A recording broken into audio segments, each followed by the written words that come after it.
Hey everyone, Sleepy Reader here. In case you were wondering, my Rebirth fever, my DC Rebirth fever continues unabated.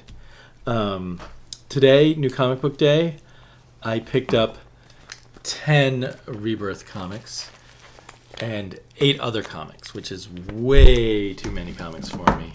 7 to 9 has always been my ideal, for weekly reading. It's just way out of hand. But I'm having way too much fun. And I can afford it, so why not for a while anyway. I feel like I'm kind of experiencing the Rebirth universe as a gestalt in a way, a large tapestry that even if some of the individual pieces are less good than others, I still have a fun time with just about all of it.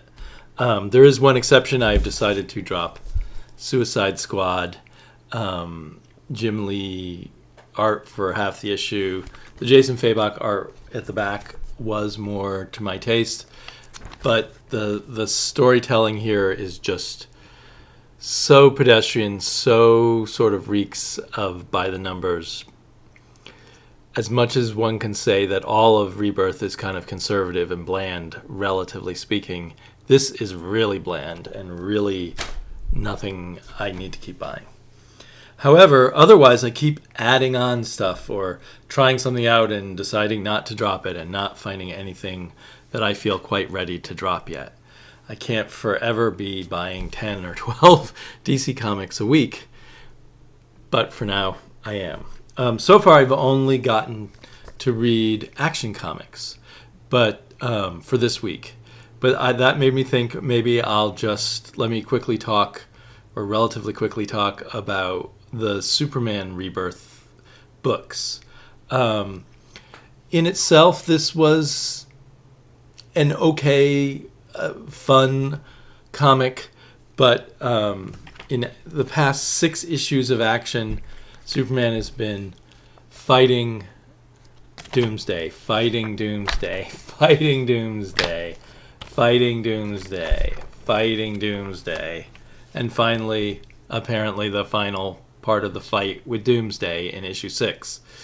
So I guess it'll make a nice trade, all about fighting Doomsday. But the first few issues were really very lively and nonstop, and the attempt to make kind of nonstop action has continued throughout and has been fairly successful, but with repetition has lost some of its pizzazz.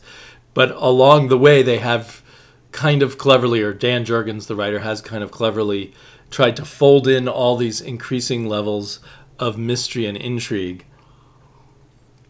First with Lex Luthor as the new Superman, then with there being a Clark Kent, who is not a Superman at all, but who is he? He seems totally convinced that he is Clark Kent, and he's starting to convince other people. Then we kind of fold in Wonder Woman, and kind of start creating a new relationship with a different Superman, this being the Superman from another universe who is older and married to Lois Lane and has a son. And folding in stuff about his son eventually, especially in this issue, and Lois Lane, and strengthening their characters.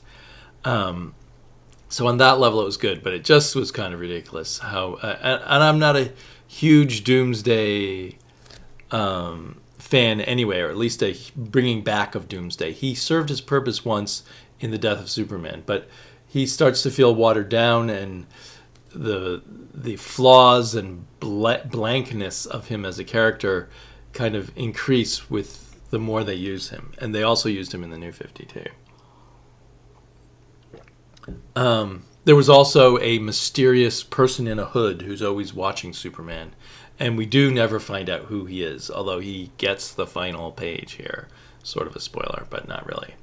I have problems with that final page. And after all this repetition, what does that final page tell us for the future of this book? But they do promise next issue, to focus on this Clark Kent who is not a Superman. So I'm very intrigued by that. And there was interesting developments with the relationship with Luthor here, and an interesting conversation between this other Superman, these two versions of Superman, neither of which are the original New 52 Superman. The art by Steven Segovia, for me, he's kind of the, I think he was these last two issues, he's kind of the weakest of the team of artists they have doing Superman. I think I've liked Kirkham quite a bit better, and I think they had someone else, but maybe it was just Kirkham. Anyway, still a decent, talking about the gestalt of my experience of reading New 52, Rebirth, and the just overall fun of it. This, despite the overuse of Doomsday, has fit the bill very nicely. And it does, it's its own story, and it's not a perfect fit with the Superman title, but it does kind of dovetail nicely, as in this final issue of Action, we see Superboy, Jonathan Kent, talking about wanting to go for a cool rocket ship ride, and can't I visit the moon, because he's on the Justice League's satellite space station. And in the most recent issue of Rebirth Superman, number 5, we are on the moon. And we are doing all kinds of cool stuff that if his life wasn't in danger from the Eradicator, Jonathan Kent probably would have been enjoying the heck out of it all. This has been kind of almost the counterpoint to Action. Each issue has a completely different tonal feel. Let's see. Where's the first issue? I've gotten too much of a mess in front of me here of comics. But in issue number 1, we had that quieter story with the death of a pet and the question about Jonathan's developing superpowers. Issue number 2, we further explored his developing superpowers, but now going to fight some big sea monster. And then in issue number 3, things got really kind of wacky, with the Eradicator showing up and sucking Crypto into his mouth. Apparently, the Eradicator has inside of him souls of Kryptonians, and somehow he can suck you in physically, but you must become a soul as you go inside of him, I guess. So, and seeing Crypto was really cool. And then, so I really liked that issue, the first 3 issues. Then issue number 4 kind of started to fall apart with me, with too much wacky stuff about Kryptonian souls and the character Bibbo, who's a character that I don't think has been much in recent Superman stories, but he's kind of like a Popeye-like character who used to be a big part of the Superman cast in the 90s. And it just didn't work for me. Maybe other people would have nostalgia for him and such, but it felt like this issue things became kind of a mess. But then it all cohered back together in an awesome issue in issue number 5, which also, gave Lois a strong moment, brought in kind of stuff about the Superman-Batman relationship without Batman actually being in the comic. And ended on a real high note that left you really looking forward to the next issue. So it's kind of like there's a Tomasi and Gleason way of looking kind of scattershot and then bringing things back together, which we saw at times in their Batman and Robin run in the New 52. When Gleason was by himself, actually, when he was just doing Robin, Son of Batman, it actually was tighter. There's a looseness with Tomasi, which usually seems to work. But anyway, I thought that's interesting. And now they're working together, and I have no idea how they put these stories together when Gleason is the artist and when other artists are working in. And the guest artist, Mankey, did a great job, actually. Let's see, did they use the same colorist? Nope, they used a different colorist. I do think, but it still looked good, but I do think with all of these, it would really be really nice if at least they kept the colorists consistent as the artists change, given that the colorist is the one person who probably could potentially do all issues and maybe give it, get a good colorist and have them give it a certain amount of consistency.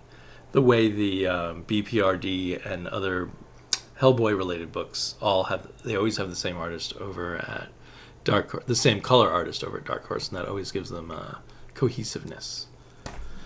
But yeah, so far, I'm really high on Superman. So you got action that's kind of solid, Superman that's a little wackier, but pulls it together and has its brilliant moments and its big, oh yeah, emotional moments that, really work well.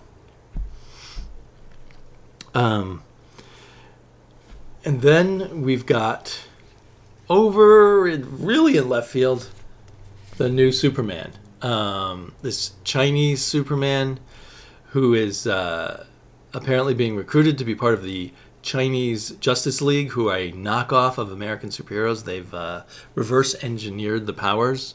And this possibly good, possibly evil government or secret organization, what are they called? Not the Attitude Adjustment Department, but something like, the Self-Reliance Department. And I was just going to pick up one issue just out of curiosity, but as soon as I read this issue, I put it on my pull list, and so far I've gotten issue 2 also. And the tone here is an interesting mix of humor and kind of a hero's journey. It's kind of nice. It's not like something completely new, but you don't see too often that the hero starts off as a very selfish bully of the sort we totally have no sympathy for him in the first few scenes, because he's exactly the kind of person we would all hate if we went to school with him, or even if he was in our neighborhood and we were adults, I think. But somehow inside of him there's something more, and so we see that moving along, and it's done in a way so it's not too heavy-handed, and maybe a lot of the humor helps. With these kind of knockoff versions of the Justice League, I couldn't help but think a little bit about the very humorous Justice League 3000. That was more over the top than this, but there is an over the top kind of quality of these characters who aren't really Superman, Batman, and Wonder Woman, but are a little bit those characters. So, and also awesome art by this Victor Bogdanovich. I'm just randomly picking pages, so maybe I'm not getting the best stuff, but I've really been enjoying it. He's a really good storyteller, and he has his own style, but it's not too heavy of a style. It'll be interesting to see how and if these characters interact with the rest of the DC universe. I hope they get to build up their own world, but because they are knockoffs of other heroes who live in this same world, it'd be interesting for them to interact at some point. So then finally, there is Supergirl. Oh, you know what? There's Superwoman too. Where did I put my Superwoman comic?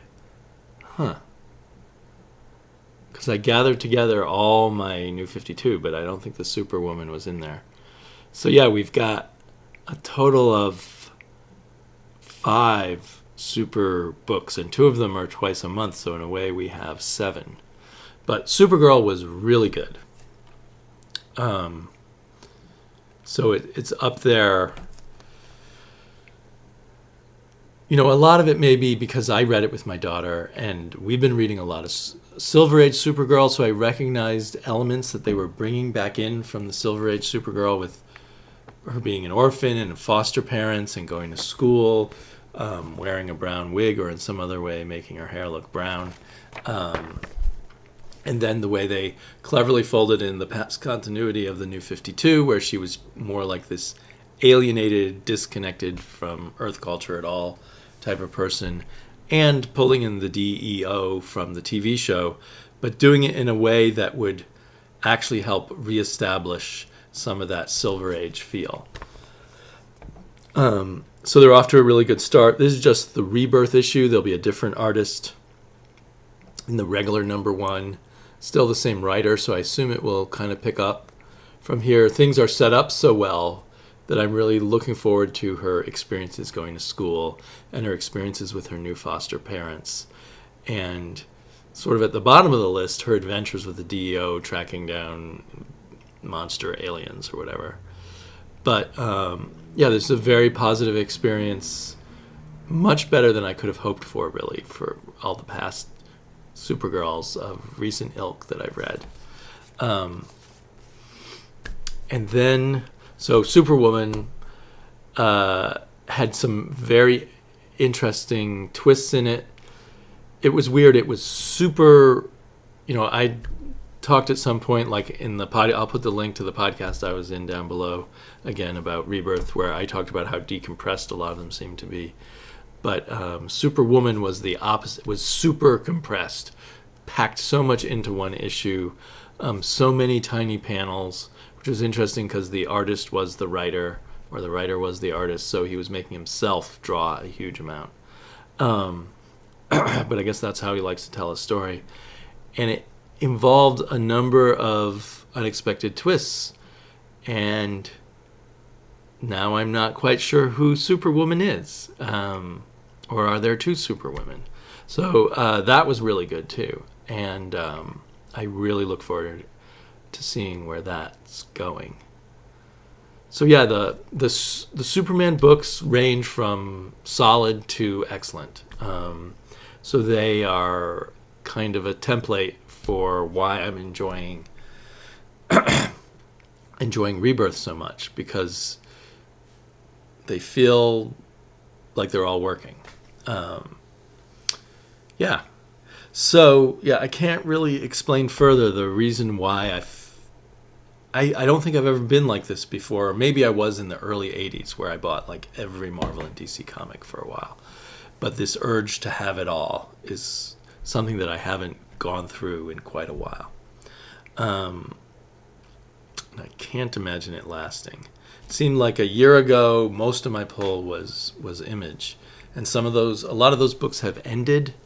Others are just not coming out as often. And as new ones come out, I've picked up more clunkers, and I'm also more reluctant to buy them in singles, and more of them just seem to me like they would be good in trades. But if I have so much to read, when would I read trades anyway? Talk to y'all